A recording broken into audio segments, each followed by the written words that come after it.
आदरणीय रणधीर शर्मा जी ने कांग्रेस सरकार के 2 वर्ष के बीच जो भ्रष्टाचार हुआ है उसके ऊपर चर्चा की मांग की थी और मैं भी उसमें कुछ बातें लेके आया हूं और मुझे पूर्ण आशा है कि माननीय मुख्यमंत्री महोदय उन सारे विषयों की गंभीरता को समझते हुए उसके ऊपर करेंगे कुछ ना कुछ। लेकिन मुझे दुख है इस बात का कि 2 साल पूरे हो गए और आज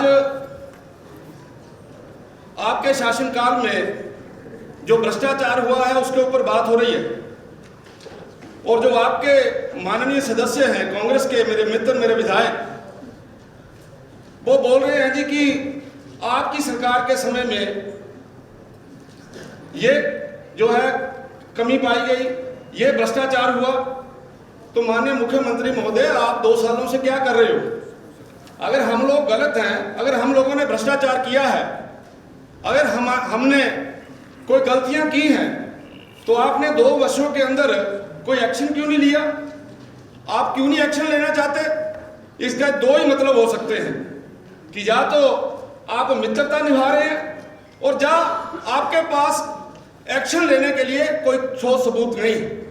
यही कारण है। यहां पे खड़े होकर बोलते हैं जी आपने फलाना कर दिया, आपके समय में ये हुआ। अगर हुआ तो करो ना कुछ, करते क्यों नहीं हो? करते इसलिए नहीं है क्योंकि आपके पास कुछ है नहीं। और हम आपको जो बता रहे हैं इन चीजों के ऊपर मुझे लगता है माननीय मुख्यमंत्री जी को गहन विचार करना चाहिए, चिंतन करना चाहिए। कल भाई विनोद ने एक विषय लिया था, लेकिन वो बड़ा छोटा सा विषय लेकर इन्होंने बंद कर दिया, लेकिन सच्चाई है वो। और बार बार माननीय मुख्यमंत्री जी बोलते हैं मैं इसको ग्रीन एनर्जी स्टेट बना दूंगा, यहाँ पे सारे के सारा ग्रीन हो जाएगा, मैं बिल्कुल ऐसा कर दूंगा। भैया ग्रीन कहाँ से होगा? यहाँ तो काला हो रहा है सारे के सारे गड़बड़ हो रही है। और एक 2 विषय मैंने अखबारों में भी दिया, मैंने यहाँ प्रेस कॉन्फ्रेंस की धर्मशाला के अंदर आके, लेकिन आपकी तरफ से भी कोई वक्तव्य नहीं आया और जिनके खिलाफ ये शिकायत की गई उनका भी कोई जवाब नहीं आया। क्या ये सच्चाई नहीं है कि पेखूवेला के अंदर जो आपने सोलर प्लांट जो लगाया है 32 मेगावाट का, और जो आपने 32 मेगावाट का प्लांट लगाया है और उसी प्रकार का सेम प्लांट गुजरात में लगा, फर्क कितना है? ये 32 मेगावाट का है, वो 35 मेगावाट का है। और अब सुनिए, डेट ऑफ कमीशनिंग जो हिमाचल प्रदेश में लगा उसकी है 15/4/2024 और दोनों की लैंड ओनरशिप गवर्नमेंट की है। और एक खाना आता है इसमें कि does filling done to improve soil type. Gujarat में जो हुआ है उसमें उन्होंने बोला हाँ की है 28 हेक्टर में। आपने ठेकेदार को लाभ देने के लिए कुछ नहीं करवाया और आपका ये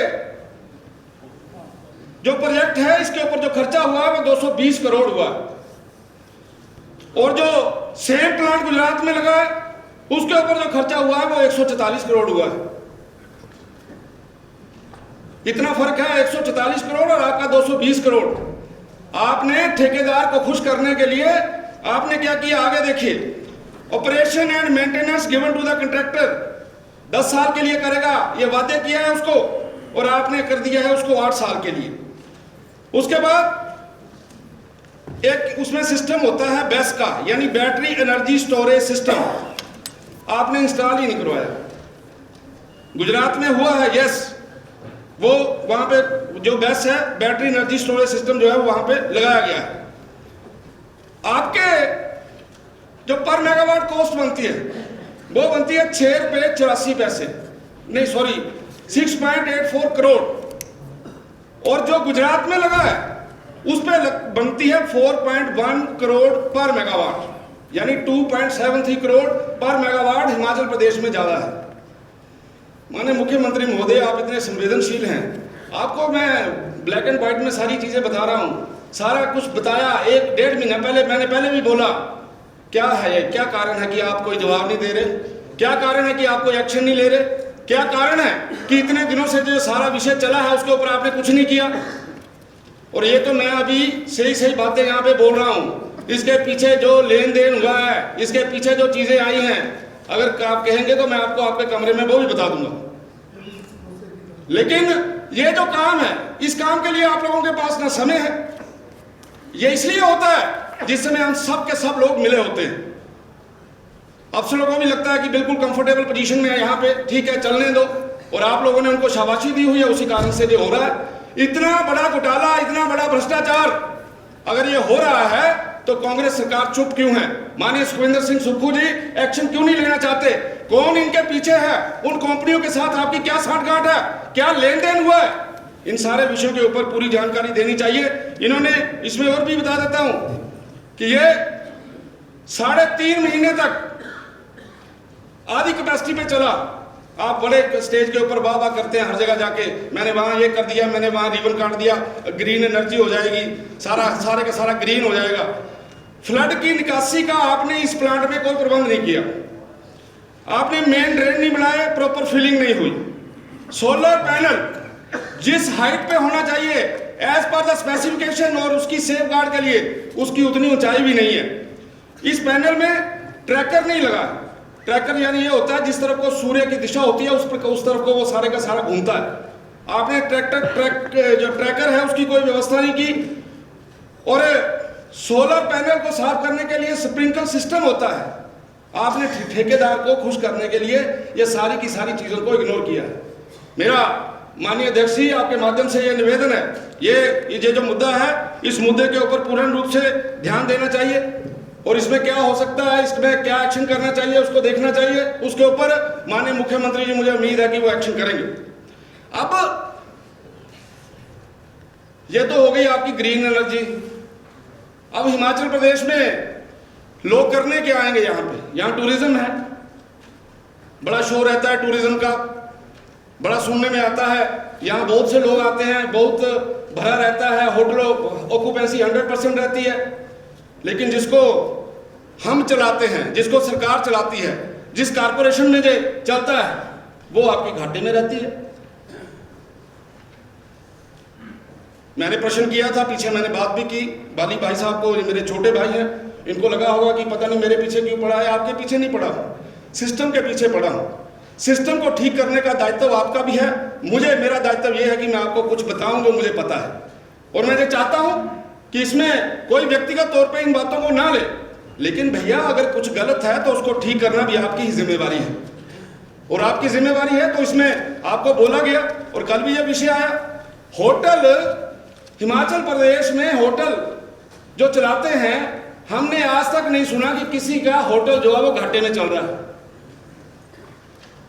आपका भी है, अपना होटल है, बड़ा होटल है, मुझे नहीं लगता वो घाटे में हो। और यहां एक थोड़ा सा इसमें उदाहरण देके कि आपने अभी कुछ दिन पहले कोई आपका कर्मचारी चला गया कोर्ट के अंदर, उसने कहा भाई मेरे पैसे नहीं दिए हैं, मेरा बकाया रहता है और 1/16 के हिसाब से जो मेरा बनता है वो मुझे दिया जाए। पैसे कितने हैं उसके? 35,13,000 के करीब उसका बकाया है जो देना है। अब आप लोगों की मंशा क्या है? अब ये इसीलिए मैं कहता हूं जब आप बताएंगे तो बताना चाहिए कि आपकी मंशा क्या है उसके पीछे। 35 लाख रुपया देना कोई मुश्किल नहीं है। आज जब वो कोर्ट में गया था, आप उसको कोर्ट में मान लेते कि ठीक है जी 35 लाख रुपया है, हम ये दे देते हैं। आपने उसका 35 लाख नहीं दिया, आपने आपके अफसरों ने वहां पर एफिडेविट फाइल किया ऐसे तरीके से कि हम तो कंगाल पोजीशन में हैं, हमारी हालत ठीक नहीं है, इसलिए हम ये जो पैसा है इसका भुगतान नहीं कर पाए। और उसमें आपने 24 अगस्त 2024 को जो केस फाइल होता है और आपको 17/9 को जो लिस्ट होता है, आपसे सारा ब्यौरा मांगा जाता है रिटायर्ड एम्प्लॉइज के बारे में और किस किस का क्या क्या ड्यू है वो सारा दिया जाता है। और आपने 19/11/2024 को जो अल्फनामा दायर किया उसमें आपने ये बोला कि महाराज हमारे 56 में से जो 50 होटल हैं उनमें तो 50% से कम लोग आते हैं।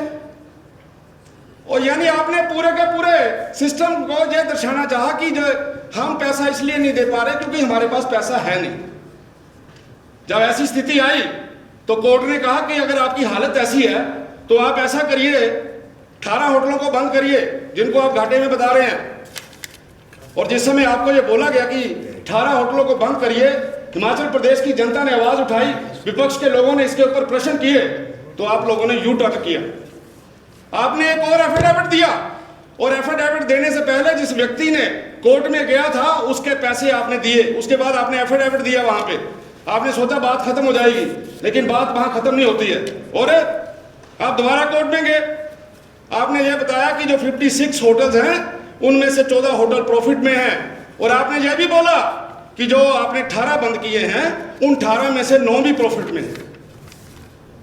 सदन में इस बात को क्लियर किया जाए ऐसा क्यों किया गया, 2 प्रकार के एफिडेविट क्यों दिए गए, ये पहले क्यों बताया गया कि हम घाटे में हैं, इसके पीछे आपका हिडन एजेंडा क्या है, आप क्या करना चाहते हैं।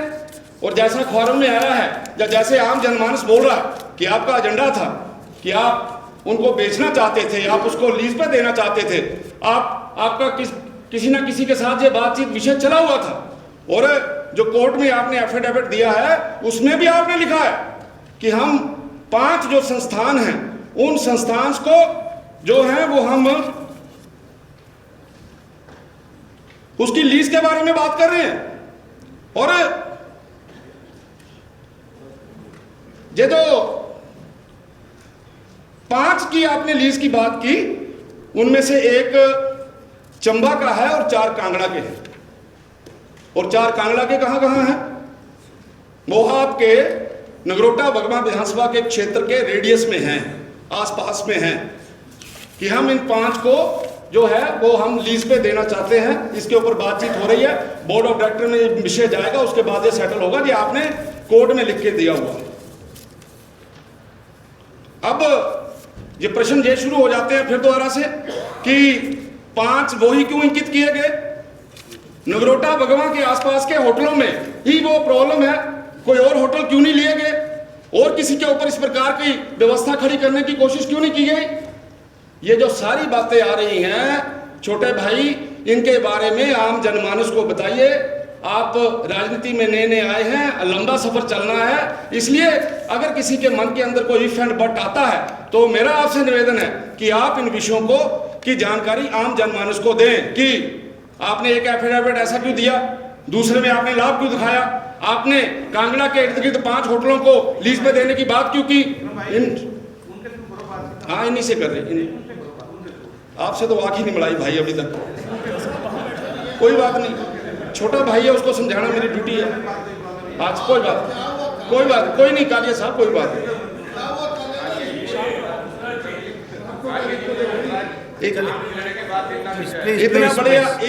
इतना बढ़िया क्या नाम है माहौल में बात हो रही है। कालिया जी, आप मेरे पड़ोसी हैं, क्यों मेरे को तंग करते हैं। अच्छा कोई बात नहीं। तो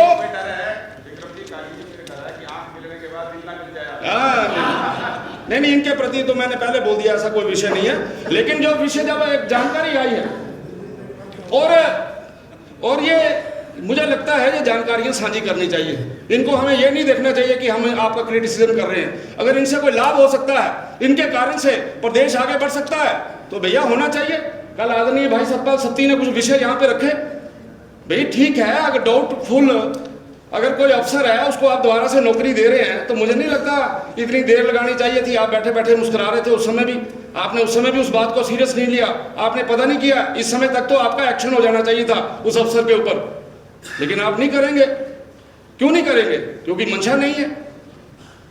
आपको शरेआम बताया जा रहा है कि आपके सेक्रेटरीएट में बड़े बड़े अफसर मोटे पैसे लेते हैं, बताया जा रहा है आपको, लेकिन आप एक्शन नहीं लेंगे। और आपकी एक और बात बता रहा हूं, आपकी कैबिनेट के अंदर एक सीनियर मिनिस्टर ने यही विषय छेड़ा कि इस प्रकार से जो सेक्रेटरीएट में सेक्रेटरी लेवल के अफसर की बात की कि ऐसा विषय आ रहा है। 3-4 कैबिनेट मिनिस्टरों ने उनके साथ दिया, लेकिन आपने उस बात को भी इग्नोर किया। अब आप बोल सकते हैं कि आपको पता तो है नहीं आप कौन सा कैबिनेट में थे, लेकिन ये सच्चाई है। इसलिए मुझे लगता है इन सारे विषयों के ऊपर ध्यान देना जो है वो अति आवश्यक है। कल भाई अवस्थी जी, मेरे ख्याल अवस्थी जी थे, यहाँ बात चल रही थी। हाँ कन्फर्म है, 2-3 लोग रखे हैं माननीय मुख्यमंत्री जी ने, आप उसमें आपका भी नाम है कि ठीक है कि आप कि अवस्थी जी हैं और अपने सुरेश भाई हैं, इनको थोड़ा सा दे के रखते हैं कि ठीक है यार दे के रखो गेड़ा इनको ना, लेकिन आपसे दिया नहीं जाता गेड़ा क्योंकि आप खुद ही गेड़े में फंसे हुए सारे। इसलिए मैं थोड़ा सा विषय, उसके साथ एक और विषय भी मैं आपके ध्यान में लाना चाहता हूं। टूरिज्म डिपार्टमेंट के अंदर इसको भी ध्यान से देखें कि ये जो मैं बोल रहा हूं इसमें कितनी सच्चाई है। अगर सच्चाई है तो इसमें एक्शन क्यों नहीं हो रहा। आपके बिल्डिंग प्रोसेस में हिमाचल प्रदेश टूरिज्म डिपार्टमेंट में आपका जो बिल्डिंग हुई है उसमें एक जो कंपनी है ग्रांट टोटन नाम के नाम से, यूएस बेस्ड है, और इन्होंने कई कंपटीशन में रेट भरे हैं काम लेने के लिए, और वहां पर टाटा कंसल्टिंग इंजीनियरिंग लिमिटेड ने भी किया हुआ है। और जो वो बिल्डिंग हुई है उसमें जो फाइनेंशियल बिड है उसमें टाटा कंसल्टेंट इंजीनियरिंग जो है वो नंबर 1 पे है। लेकिन आपके प्रोजेक्ट डायरेक्टर और बाकी सारी की सारी टीम ने मिलकर ये जो मैंने पहले कंपनी बताई है ग्रैंड थॉर्टन नाम से, उसको आप लोगों ने जो फाइनेंशियल बिड के अलावा जो टेक्निकल फ्रंट होता है, टेक्निकल फ्रंट में आप लोगों ने ज्यादा मदद करके उसको नंबर 1 पे लाके उसको आपने आगे किया है। इसके कारण से विभाग को 20 करोड़ रुपए से ज्यादा का नुकसान हुआ है। और अगर मेरा विषय ठीक है तो मुझे लगता है कि इसके ऊपर ध्यान देना चाहिए। इससे ऐसा क्यों है, किन अफसरों ने मिलकर ऐसा किया है। अगर किसी के फाइनेंशियल बिड इससे 20 करोड़ रुपए कम बनती है तो ऐसा क्यों किया गया है, इसके ऊपर भी जो मैं चाहता हूं कि इसका भी आप ध्यान करें। इसी तरीके से आपके जो अपॉइंटमेंट्स हुई हैं अलग अलग विभागों के अंदर, इसमें केवल मैं विभागों के नाम के साथ ही बताऊंगा। जूलॉजी में आपने, जूलॉजी के लिए आपको इन्वायरमेंट चाहिए, इन्वायरमेंट की डिग्री चाहिए, मेल नहीं खाती जिसको आपने वहां पे रखा है। इसी प्रकार से एक पोस्ट की जरूरत ही नहीं है, एसडीओ इलेक्ट्रिक कम्युनिकेशन प्रोजेक्ट शुरू ही नहीं हुआ लेकिन इसको भी आप लोगों ने रखा हुआ है। इसी तरीके से एडीबी में जो अनुभव मांगा जाता है, आपके 2 लोग हैं, पति पत्नी हैं, दोनों को रखा हुआ है, उनके जो एक्सपीरियंसेस है वो मेल नहीं खाते हैं, इसलिए उस विषय को भी आप ध्यान से देखिए। आपके लगभग 10 ऐसी अपॉइंटमेंट्स हैं जिन अपॉइंटमेंट्स के अंदर जा तो जो क्वालिफिकेशन मांगी गई है वो क्वालिफिकेशन मेल नहीं खाती है, या जो एक्सपीरियंस मांगा गया है कंसर्न वो एक्सपीरियंस जो है वो मेल नहीं खाता है। कल इंडस्ट्री के ऊपर काफी बातों की चर्चा हुई और मुझे दुख के साथ कहना पड़ता है कि जब से सुक्खू भाई आए हैं इंडस्ट्री के साथ सुतेला व्यवहार हो रहा है। इंडस्ट्री के अंदर जिस प्रकार का वातावरण मिलना चाहिए वो वातावरण मिल नहीं रहा है। आप बड़े जोर से बोला था आपने, याद करिए, दूसरे या तीसरे भाषण में कि मैं इंडस्ट्री के अंदर स्क्रैप पॉलिसी लेके आऊंगा। स्क्रैप पॉलिसी पिछले 8-10 महीने से दफ्तरों में पड़ी है लेकिन उसके ऊपर कोई काम नहीं हो रहा। वो काम क्यों नहीं हो रहा? वो काम इसलिए नहीं हो रहा कि बद्दी बरोटी वाला नारागढ़, वहां पे जो स्क्रैप का व्यापार करते हैं, स्क्रैप का काम करने वाले लोग बड़े बड़े नेता हैं, बड़े बड़े नेताओं के रिश्तेदार हैं।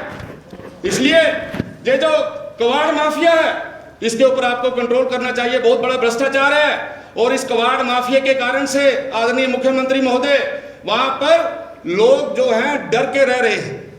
इंडस्ट्री जो है वो डर रही है और इंडस्ट्री के जो इंडस्ट्रियलिस्ट है वो वहां पर डर के काम कर रहे हैं। इसलिए अगर आप इस पर कंट्रोल नहीं करेंगे, कंट्रोल तभी हो जाता है आप जिस समय अपने किसी बड़े नेता को ये बात समझाने में पास हो जाएंगे कि भैया इसके कारण से बदनामी हो रही है, इस कारण से ये चीजें गलत हो रही हैं, लेकिन कोई भी आप इसके बारे में आप किसी भी प्रकार का कोई ध्यान नहीं रख रहे। हमने कोशिश की थी इंडस्ट्री यहाँ पे आए, इंडस्ट्रियल इन्वायरमेंट यहाँ पे दिया जाए। हमने उसके लिए ग्लोबल इन्वेस्टर मीट भी किया। हमने पिछले 5 वर्षों के अंदर ब्लड ड्रग पार्क लेके आए, हमने मेडिकल डिवाइस पार्क लेके आए, लेकिन बड़े दुख से कहना पड़ रहा है कि आपने पिछले 2 वर्षों में इन दोनों प्रोजेक्ट्स के अंदर, जिसके नाम लेके आप बोलेंगे अभी थोड़ी देर के बाद कि आपने तो ये भी सस्ते में दे दिया, ये भी सस्ते में दे दिया, लेकिन आप ये बताइए कि आपने महंगे में लिया क्या? मुझे 2 साल में वो बताइए कि ये मैंने महंगा बेचा है। आपने कंदरोड़ी के अंदर जो किया है वो तो आपने ये जो आपका इंडस्ट्रियल पैकेज है उस पैकेज की वायलेशन करके पर्टिकुलर एक कंपनी को खुश करने के लिए 10 साल की रियायतों की जगह 15 साल की रियायत दी है आपने ये काम किया है पिछले 2 वर्षों के अंदर। यहाँ नई इंडस्ट्री कोई नहीं आई, लेकिन जो इंडस्ट्री, जिस इंडस्ट्री को जहाँ पर आप, मैं जो पैकेज की बात कर रहा हूँ, कल पैकेज की बात कर रहे थे सर, बोल रहे थे कि आपने तो 1 रुपये के हिसाब से दे दिया सारे का सारा, और ये जो मैं बता रहा हूँ इसकी करो जांच। ये मैं मानता हूँ दिया, अगर गलत किया है तो करो अंदर। आपने अगर मैंने गलत किया है, अगर आपको ये लगता है कि मैंने हितों के साथ कुछ किया है, मैंने उसमें से कुछ लिया है, करो ना अंदर, हिम्मत रखो। लेकिन मैं क्या बोल रहा हूँ, मैंने मेरा नाम नहीं आएगा। आपने इंडस्ट्री की बात की है, इन्होंने इंडस्ट्री की बात की है, तो इसलिए मैं तब बोल रहा हूँ। और मुझे ये बताया जाए, ये हमने तो किया, लेकिन आपने इतना बड़ा काम कैसे कर दिया? आपने वरुण बीवरेज कंदरोड़ी में आपने जो वायलेशन की है वो क्यों की है? आपने 10 वर्ष की जगह 15 वर्षों का उनको क्यों आपने माफ किया है? इसलिए इन सारे विषयों के ऊपर जो है वो जानकारी देनी चाहिए। हम लोगों ने ईमानदारी के साथ काम किया। हमने नौजवानों को पैरों पे खड़ा होने के लिए मुख्यमंत्री स्वावलंबन योजना, जो आदरणीय श्री जयराम ठाकुर जी ने नौजवानों को पैरों पे खड़ा होने के लिए योजना लेके आए, मुझे दुख के साथ कहना पड़ रहा है आपने उस योजना का गला घोट दिया, और आज 169 करोड़ रुपया नौजवान जिन्होंने इंडस्ट्री लगाई हुई है, बंद हो गई उनकी इंडस्ट्री। कईयों को कोर्ट जो आपके बैंक हैं वहां से नोटिस आ रहे हैं। 169 करोड़ रुपया आपने सब्सिडी का देना है अभी तक। मेरा निवेदन है, आज चर्चा आई है, इस चर्चा के माध्यम से आप इतना रहम तो खाइए, अपने भाषण में ये बोल दीजिए कि उन बच्चों की आप सब्सिडी जो है वो रिलीज करेंगे।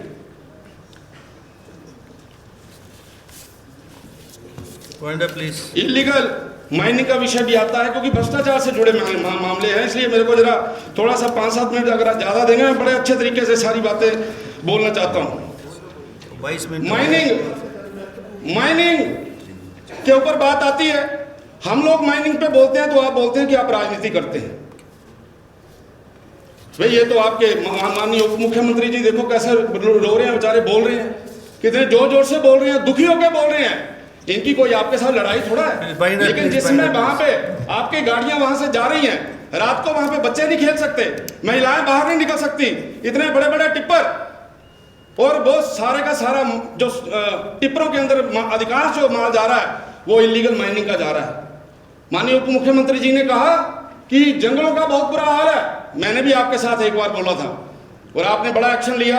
एक्शन लेने के बाद आपने बड़े चालान किए, लेकिन मुझे ये बताया जाए माननीय अध्यक्ष महोदय, एक दिन के अंदर पूरे हिमाचल प्रदेश के अंदर अगर 500 ट्रक लकड़ी का निकलता है तो हिमाचल प्रदेश कहां जाएगा? क्या हालत होगा हिमाचल प्रदेश का?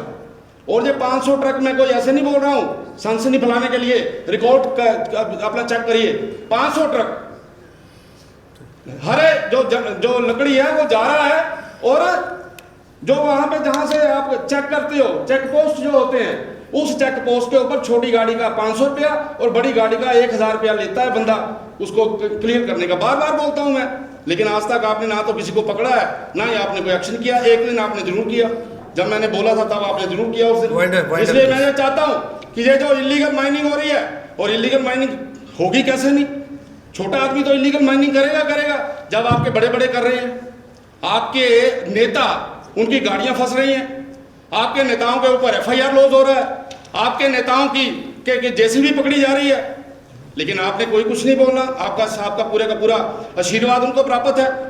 आपका आशीर्वाद इतना प्राप्त है कि आपने इलीगल माइनिंग को रोकने के लिए तो कुछ नहीं किया, उल्टा वहां के जो अफसर हैं उनके ऊपर ऐसा प्रेशर बनाया कि वो लंबी छुट्टी के ऊपर चले गए। दुख की बात है, और मैं जो चाहता आप कोई उदाहरण खड़ी करते कि मैं being as a chief minister Sukhvinder Singh Sukhu, मैंने बड़े नेता को रोका है, मैंने बड़े नेता के ऊपर अंकुश लगाया है। लेकिन आज तो इंडस्ट्रियल एरिया के अंदर, बद्दी बरोटी वाला के अंदर सर इंडस्ट्री जो है वो खरीद ली जाती है। खरीदने के बाद उसी जमीन के ऊपर प्लाट काटे जाते हैं और प्लाट काट के बेचे जाते हैं तिगने और चौगने मोल के ऊपर। और आपको पता है, आपने तो परमिशन दी हुई है, 118 में आपने परमिशन दी हुई है। और 118 में आम गरीब आदमी को, छोटा आदमी आपसे परमिशन लेने आ जाता है तो ताला खुलता ही नहीं है आपका, तो वो ताले के अंदर फाइल पड़ी है, वहां से निकलती नहीं है। इसलिए इन सारी बातों की तरफ आपको पूरा जो है वो ध्यान देना चाहिए। मानिए, बस छोटा सा रह गया, ज्यादा नहीं। ये भ्रष्टाचार तो पूरे हिमाचल प्रदेश की मोटी मोटी बातों के साथ मैं आपको कर रहा हूं, लेकिन कल भी ये पॉइंट आउट किया था, मेरे ख्याल रणधीर भाई जी ने किया था, और ये बताया जाए, मुख्यमंत्री स्पष्ट करें इसको कि धर्मशाला के अंदर किसी व्यक्ति को ओबलाइज करने के लिए आप गवर्नमेंट की लैंड के लिए उसको गवर्नमेंट लैंड जो है वो लीज पर देने की तैयारी कर रहे हैं या कर दी है। कागज भी रखे थे कल, यहां पे बोला भी गया था कि आप इन सारे विषयों को गंभीरता से लें। आप तो किस प्रकार से गवर्नमेंट लैंड के ऊपर किसी व्यक्ति को पेट्रोल पंप लगाने के लिए आप लीज के ऊपर देना चाहते हैं, क्यों देना चाहते हैं, आपकी मंशा क्या है? इन विषयों के ऊपर अगर ये विषय मेरा बिल्कुल सही है तो आपको इसके ऊपर ध्यान देना चाहिए। माननीय अध्यक्ष महोदय, इन्होंने अब माननीय अध्यक्ष महोदय, बस 2 मिनट लूंगा जी, बंद कर लें। 2 मिनट। माननीय अध्यक्ष महोदय, ये बड़ी बात नहीं है, छोटे विषयों के ऊपर भी आज, और मैंने आपको पहले भी बोला था, पिछली बार भी बोला कि आपके हालत इतनी खराब है कि हमारे कंस्टिट्यूंसियों के अंदर जो आपके नेता हैं वो पीडब्ल्यूडी में टेंडर लेने के लिए 10% लेते हैं, और उन्होंने, आपके ही पार्टी के वरिष्ठ कार्यकर्ता ने सोशल मीडिया में इस बात को बोला कि इस प्रकार से ऐसा बोला, फिर उसको मारा गया, पीटा गया, फिर उसके बाद उसके ऊपर एफआईआर लॉन्च हुई और वो रोता रोता आपकी स्टेज के ऊपर आया, आपने उसको हाथ लगा के शाबाशी दी और आपने कहा कि कोई बात नहीं, ठीक हो जाएगा, जीवन कुमार उसका नाम है। लेकिन हाँ, आप ऐसे करेंगे क्योंकि आप अपनी जो आपको बात सही बताने की कोशिश करेंगे, आप सुनेंगे नहीं, सीरियसनेस ही नहीं है आपकी इस विषय के ऊपर। और आज माननीय अध्यक्ष महोदय, आज हमारे स्कूलों के अंदर, सभी जगह होगा लेकिन मेरे पर्टिकुलर कंस्टिट्यूंसी में बच्चों से पैसे इकट्ठे करके जो एनुअल प्राइज डिस्ट्रीब्यूशन जो है वो करवाया जा रहा है, बच्चों से पैसे इकट्ठे करवा के, पेरेंट्स से पैसे इकट्ठे करवा के। और एक बात मैं और आपके ध्यान में लाना चाहता हूँ, अफसर यहाँ बैठे हैं, हारे निकारे व्यक्ति PMJSY की रोड का भूमि पूजन कर रहे हैं, और ऐसा मेरे को पता चला है, पिछले कल भी ऐसा हुआ है। मैं ये चाहता हूं कि ऐसे विषय नहीं आने चाहिए, नहीं तो इस विधानसभा के माध्यम से मैं ये बिल्कुल क्लियर कट करना चाहता हूं, अनकॉन्स्टिट्यूशनल अथॉरिटीज अगर इस प्रकार का काम करेंगी तो हम बख्शेंगे नहीं, तो फिर हम ईंट से ईंट खड़काएंगे। इसलिए जो नेतागण, जो ऑफिसर लोग इस प्रकार की जो चमचागिरी कर रहे हैं, इस चमचागिरी को बंद करें और इस प्रकार के जो विषय आ रहे हैं इनके ऊपर जो है वो संज्ञान लेना चाहिए। माननीय अध्यक्ष महोदय, आपने मुझे समय दिया और मैं ये चाहता हूं कि जो विषयों को मैंने गंभीरता के साथ यहाँ रखा है, माननीय मुख्यमंत्री जी पक्का इसके ऊपर एक्शन करेंगे। आप सबका, आपका बहुत बहुत धन्यवाद। जय हिंद।